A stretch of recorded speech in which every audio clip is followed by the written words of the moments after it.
और चलिए बात करते हैं प्रदेश में मौसम के मिजाज की। आपको बता दें कि प्रदेश में मौसम का मिजाज बिल्कुल बदला हुआ नजर आ रहा है। कई जिलों में घना कोहरा देखने को मिल रहा है और कोहरे से वाहन चालकों को खासा परेशानी हो रही है।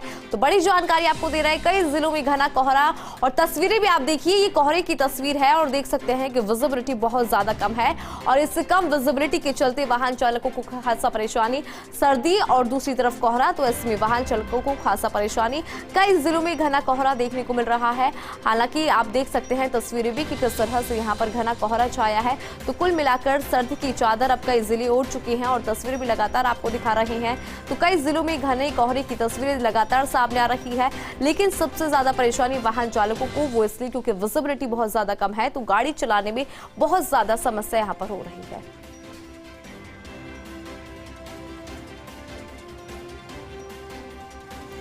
और अधिक जानकारी के लिए माउंट आबू से कमलेश प्रजापत हमारे साथ जुड़ रहे हैं, झुंझुनू से प्रदीप हमारे साथ जुड़ चुके हैं। सबसे पहले प्रदीप, आपके पास आना चाहूंगी कि किस तरह का माहौल है और तस्वीरें किस तरह की नजर आ रही है, क्योंकि देखिए अलग अलग जिलों से लगातार तस्वीरें आ रही है। कोहरे की चादर ओढ़े हैं कई जिले, तो अगर बात झुंझुनू की जाए तो किस तरह का मौसम का मिजाज?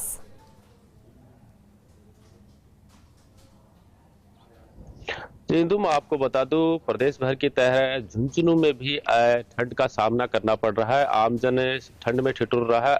आप यहाँ पर एक कोहरा जो आज है वो अधिक मात्रा में छाया हुआ है। रात को ही कोहरा छा गया था और ये करीब 10 बजे तक यहाँ कोहरे के आगोश में झुंझुनू जिला रहेगा और जैसे ही शाम ढलेगी वैसे ही कोहरा यहाँ पर आ जाएगा। अधिकतम तापमान की बात करें तो करीब 1 डिग्री की आज और गिरावट हुई है। करीब 22 डिग्री अधिकतम तापमान है, तो न्यूनतम 12 डिग्री दर्ज किया गया है। इस वजह से यहाँ पर सुबह से ही कोहरे की छा जाता है। अब बात करते हैं तो आमजन है, इसको सर्दी ने ठिठुरा दिया है, अलाव का सहारा लेना पड़ रहा है।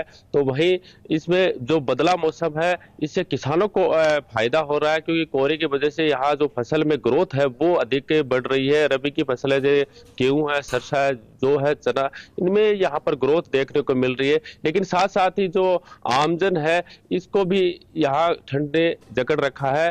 और बात करें तो जो मेडिकल स्टाफ है उनको भी यहाँ कड़ी मशक्कत का सामना करना पड़ रहा है, क्योंकि यहाँ पर जो बदले मौसम से जो बच्चे हैं, बुजुर्ग हैं, उनमें यहाँ पर पेशेंट देखे जा रहे हैं, जैसे सर्दी जुकाम है, निमोनिया के अधिकतर। और स्वास्थ्य विभाग ने भी जो अलर्ट जारी किया है कि इनको ज्यादा से ज्यादा जो गर्म चीजें हैं और अच्छी चीजें, जो बासी चीजें हैं वो नहीं खानी चाहिए, स्वास्थ्य का ध्यान रखना चाहिए। तो यहाँ कह सकते हैं कि आगामी दिनों में भी यहाँ पर जिले में अधिक ठंड का दौर जारी रहेगा। जी इंदु।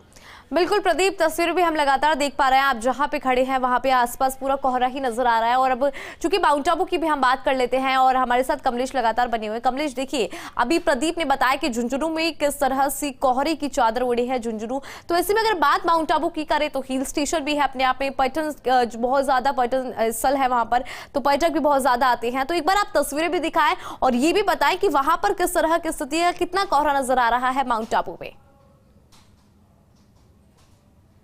इंदु, प्रदेश का जो मौसम है बदला है। निचले इलाकों में जहां घना कोहरा देखने को मिल रहा है और कोहरे की वजह से कहीं न कहीं जो दुपहिया वाहन चालक है या कहीं चौपहिया वाहन चालक है उनको कहीं न कहीं परेशानी का सामना करना पड़ रहा है। ऐसे में अलग हटकर के जो माउंट आबू है अपने आप में विशेष पहचान रखता है और सर्दी के इस मौसम में जो यहाँ का जो वेदर है बहुत शानदार होता है। सुबह जहाँ टेम्परेचर माइनस में है, हालांकि आज के तापमान की बात करें तो आज का तापमान तकरीबन 5 डिग्री के आसपास है, क्योंकि यहाँ का जो माउंट आबू का आसमान है, इस आसमान में कहीं न कहीं आज जो है बादलों की आवाजाही लगातार हो रही है।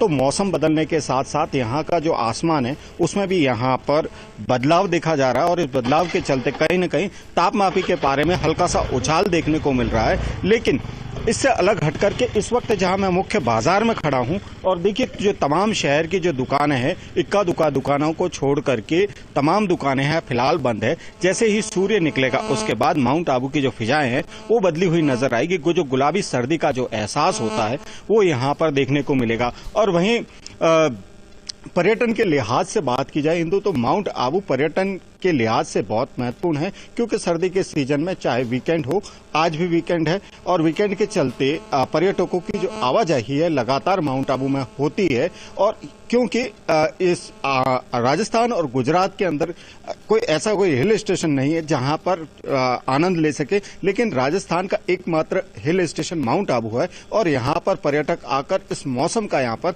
मजा लेते हैं। ऐसे में कहा जा रहा है मौसम विभाग द्वारा कि 3 दिसंबर के बाद यहां पर मौसम बदलेगा और मौसम बदलने के साथ जो है यहां की रंगत भी खिली हुई नजर आएगी और जो तापमापी का पारा है लगातार यहां पर गिरता हुआ नजर आएगा। और ऐसी उम्मीद जताई जा रही है कि जो आने वाले दिनों में तापमापी का पारा जमाव बिंदु के नीचे होगा और सुबह का नजारा बेहद खूबसूरत होगा। और सुबह के समय ये तो तमाम जो ये कारें मेरे पीछे यहाँ पर आप इंदु देख सकते हैं, ये जो कारें खड़ी है इन पर फिलहाल जो ओस है वो देखने को मिल रही है और जैसे ही तापमान गिरेगा तो ये ओस की जो बूंदें हैं बर्फ में तब्दील होती हुई नजर आएगी। जी इंदु।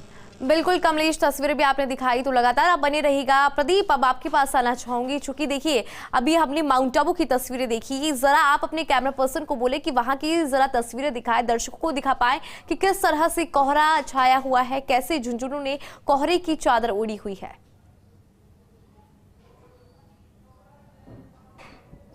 जी बिल्कुल, तो करीब 5 से 6 दिन से यहाँ पर रोज सुबह कोहरे के घने छा जाता है यहाँ पर। और सबसे ज्यादा परेशानी वो है जो कैमरा पर्सन आपको दिखा रहे हैं कि कितनी बड़ी मात्रा में यहाँ धुंध आपको दिखाई दे रही है। यानी विजिबिलिटी की बात करें तो 10 से 20 मीटर की विजिबिलिटी यहाँ पर है।